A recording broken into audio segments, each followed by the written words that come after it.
tank. I repeat, bombardment at Nehurbagh Sariali. First ambulance received, sir.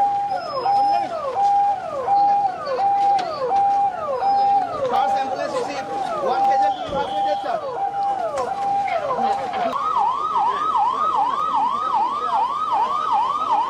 Mock drill এটা plan কৰিছোঁ এয়াৰফ'ৰ্চৰ লগত coordinate কৰি আমাৰ চিভিল ডিফেন্স ডিপাৰ্টমেণ্টে এয়াৰ ৰেড মক drill plan কৰিছে আজি আমি 8:30 এটা ডেঞ্জাৰ চাইৰেন পাইছোঁ এয়াৰফ'ৰ্চৰ পৰা ইনফৰমেশ্যন আহে আমাৰ লগে লগে আমাৰ কণ্ট্ৰল ৰুমটো এক্টিভেট হৈ যায় আৰু সেই কণ্ট্ৰল ৰুম এক্টিভেট হোৱাৰ লগে লগে আমি এটা ডেঞ্জাৰ চাইৰেন যিটো আমাৰ চিভিল ডিফেন্সৰ চাইৰেন আছে সেইটো আমি বজাওঁ সেইটো 2 মিনিটৰ আপ ডাউন চাইৰেন যিটো চাইন ৱেভত চাইৰেন হয় সেইটো হয় ডেঞ্জাৰ চাইৰেন সেই চাইৰেন হোৱাৰ লগে লগে ব্লেক আউটৰ প্ৰট'কল ফ'ল' কৰিব লাগে সেইটো আমি কৰিছোঁ পাব্লিক এৱেৰনেছ আমি ইয়াৰ আগতে 3 দিনৰ পৰা আমি ট্ৰাই কৰি আছোঁ পাব্লিক এৱেৰনেছ কৰিবলৈ যাতে চবে ব্লেক আউটৰ প্ৰট'কল কি